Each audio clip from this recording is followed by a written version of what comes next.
sister secretly hooked up with my fiance on our engagement night, but my family took her side. 5 years later, she's drowning in debt and is begging me for $75,000. So I, 29F, recently got a call from my mother, who I hadn't spoken to in almost 5 years, saying that she needed my help because my sister and her husband had just been through a tragedy. For context, the man who is now my sister's husband was actually supposed to be my husband once upon a time. My sister, 27F, I'll call her Melissa, hooked up with my fiance Lucas, 29M, on the day of my engagement. Lucas and I had been together since college and he proposed to me after almost 5 years of being together. He'd thrown a party for us, to surprise me on the night of our engagement, and I still remember feeling like I was on top of the world until around 10 p.m, when I decided to go out into the backyard for a better reception and caught my sister all over Lucas there. They were making out so passionately, that for the first couple of seconds, they didn't even notice me standing there with my mouth wide open. I couldn't believe that he was doing this to me after almost 5 years of togetherness and on the night of our engagement, no less. When they finally did take note of me, they broke apart instantly, but it was too late. I made a run for it, got into my car, and drove as fast as I could to the nearest hotel that I could find. I was hyperventilating because I was so shocked at what I had witnessed. I was somehow trying to process it and was willing it to be untrue, but then I received a text from Melissa, saying that she was sorry but she was in love with Lucas, and apparently, this had been going on for a really long time now. I was in the hotel room when I received that text and I broke down like never before.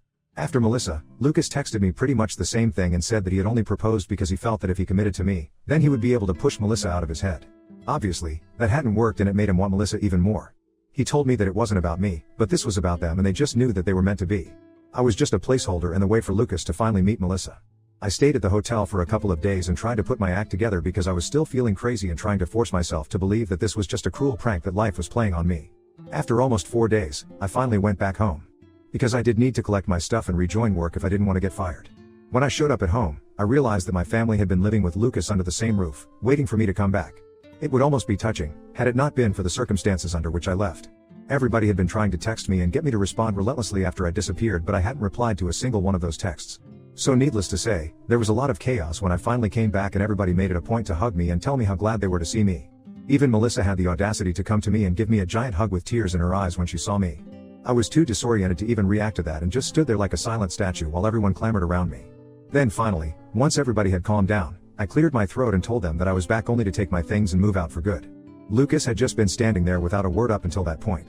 But when I said that I was going to move out, he announced that there was no need for me to leave because he'd already packed his stuff and was going to move in with Melissa, since now everything was out in the open anyway.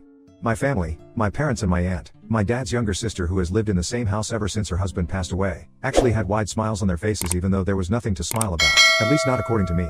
Melissa was standing beside Lucas in an awkward side hug and looking at me very sadly but still smiling. I couldn't take it anymore and decided to ask my family what the heck were they even smiling about.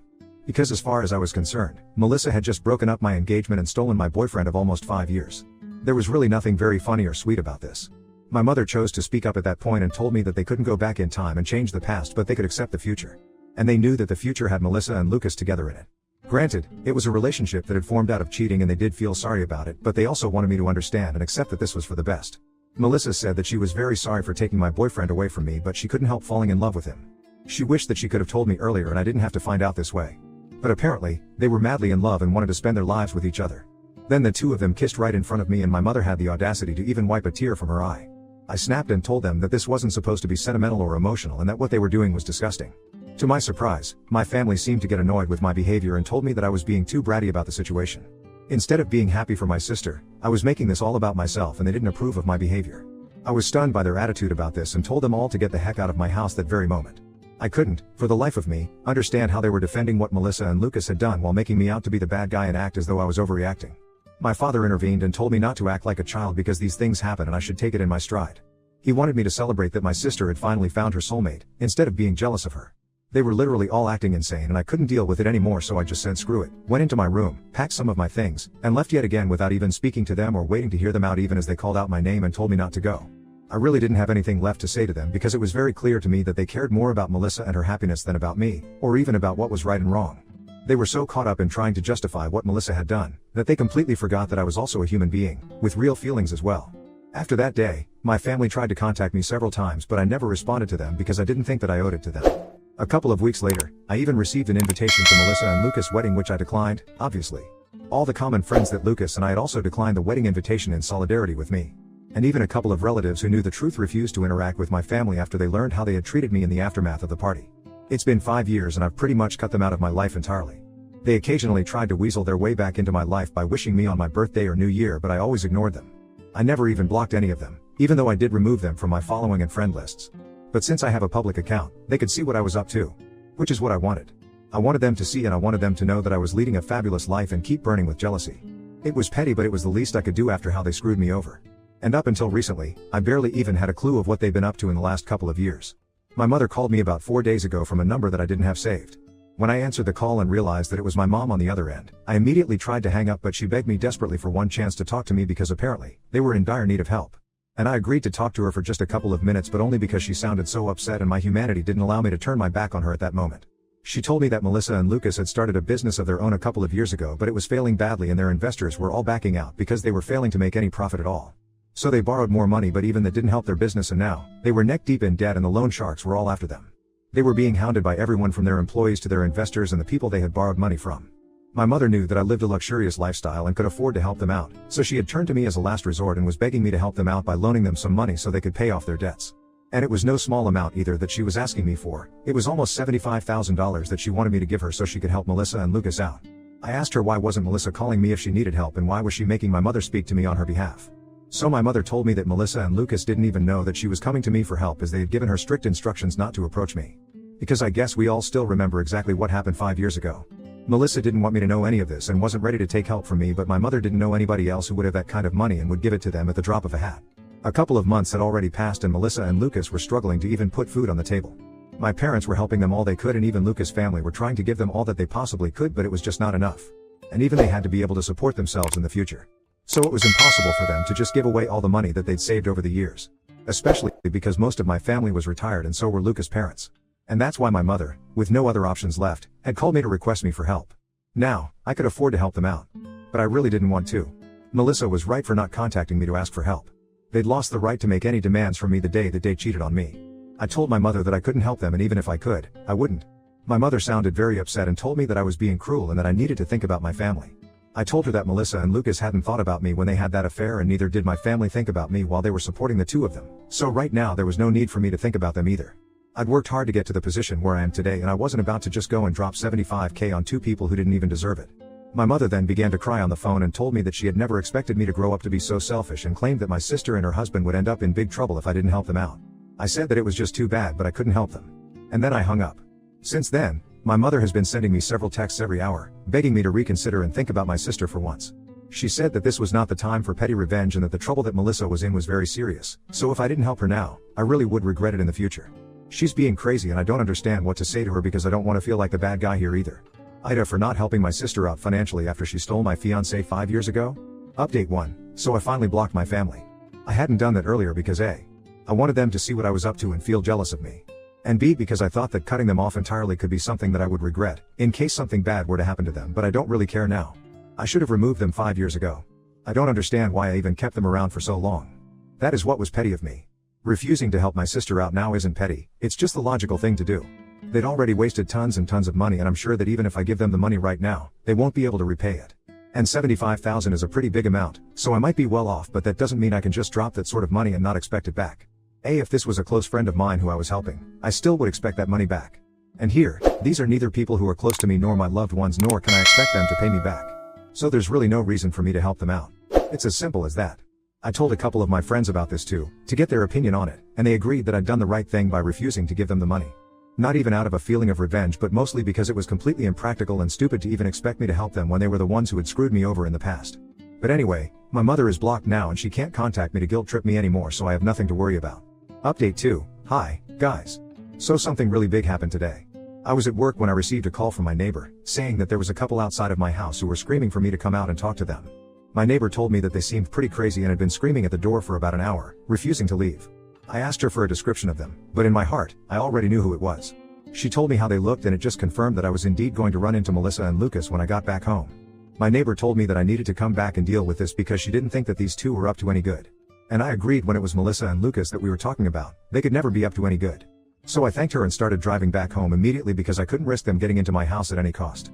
I got there in about 15 minutes, luckily, and caught them in the act of trying to break into my house by picking the lock on my door. I pulled up in front of my house and asked them what the hell they thought they were doing. And then I tried to call the police immediately, but Lucas was as quick as lightning and he rushed over to me and knocked the phone out of my hand. Melissa also walked over to me and told me that they were here just to talk and they didn't want anything from me, not at the moment, at least. I told them to make it quick and also said that they shouldn't expect me to invite them inside, so whatever they had to talk about had to be discussed out there in the yard. They seemed to be okay with that, which was a relief because I really didn't think that it would be a good idea to invite those two inside close quarters. They already seemed pretty hostile, so I didn't know what to expect since they'd said they didn't want anything from me. Melissa started talking and told me that our mother had told her about that phone call and how I'd ignored the subsequent texts from her and then even blocked them all. She told me that the way I was behaving was very unfair and that it had been 5 years since then, so I should really be over it by now. Instead, I was resorting to such silly and dramatic acts just to get a little bit of attention from my family. She said that she'd felt very insulted because of how I had refused to help them, and that's what she was here to talk to me about. She said that she'd been able to arrange the money for now, but there was a very strong chance that she might need more in the future. And because she'd sold their house and all their jewelry to get the money this time, she obviously couldn't do that again. And so she had to know that she could fall back on me and rely on me for help when she needed it. I told her that no, she couldn't and she must not count on me at all under any circumstances because I hate her and her husband with a passion.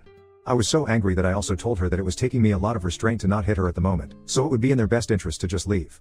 Lucas had the audacity to say that they weren't going anywhere until I signed a document that would confirm that I would give them money in the future whenever they needed it. I mean, it wouldn't even be valid if I was forced to sign it under pressure. I'm pretty sure there are laws against it. And also, they must be insane if they actually thought that they could manipulate me into signing something like that. I told both of them to get the hell out and Melissa pushed me, saying that I had to help them because apparently, I owe this to them since they were family and I couldn't just run away from my responsibilities like this.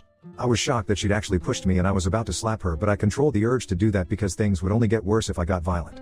Instead, I decided to grab my phone, which had fallen to the ground when Lucas knocked it out of my hand and made a run for it. I climbed into my car as quickly as I could and then drove off without even bothering to check my rearview mirror. I hadn't bothered to shut off the engine when I had left the car, so it was still running and it didn't take me much time to get a head start on them. Obviously, they were not stupid enough to chase after me on foot, so they just waited there at my house, which was pretty unfortunate. As soon as I was a safe distance away from them, I decided to call the police and tell them what was going on. And then I drove back to my house, just in the nick of time because the police had already arrived within 20 minutes. I filled them in on everything and they arrested and took Melissa and Lucas away. I knew that the charges weren't that serious and they would get off pretty easily. But it was still worth it because at least they were taken away and I didn't have to waste any more of my time with them. It's been a couple of hours since then and I haven't heard from anyone in my family. Which is strange, because I'd figured out that by now, at least one of them would have tried to contact me from some other numbers, but they haven't. So I'm guessing that they're either just over everything and aren't going to try and get under my skin again. Or they're just waiting it out and biding their time so they can contact me later when things are a little less tense. Update 3, hi. So the last update was about a week ago and I'd honestly started to believe that my family was actually not going to bother me again because I had called the cops on Melissa and Lucas. But I was wrong. Even that didn't stop them from disturbing me yet again, and this time, it was my parents who showed up at my house, asking me if they could speak to me for a moment. This happened yesterday and they seemed a lot less cocky and arrogant compared to Melissa and Lucas, so I let them in. My mother started crying pretty much as soon as she entered the house and told me how sorry she was that she'd ever taken Melissa's side over mine. My father told me that after they learned of Melissa and Lucas being arrested because of their behavior and also that they had physically pushed me, they couldn't bring themselves to look at them the same way and had decided that they were going to cut them off. My mother continued to cry throughout the time that she was here while my father explained that they were apologetic for siding with Melissa in the past when it was actually me who was the victim. While I said that I did appreciate them for finally coming to their senses, but right now it was too little and too late for things to get better. I was used to living my life on my own terms now and I didn't want to go back to putting my family before myself. So as much as I appreciated their visit and apology to me, I really couldn't promise them that I would work on this relationship because I just didn't feel that there was any point in trying to salvage an already ruined relationship. Even if it is with my parents. They protested a little at that point and said that we could fix this if we wanted to. But that was exactly where the problem was. I didn't want to anymore. I just wanted to be by myself, that's all. And I told them I respected their efforts, but I was done here. They seemed a little disappointed, but eventually, they left and asked me if I could at least unblock them so they could keep in touch. I have unblocked my parents, which feels weird, but yeah, I guess that's it.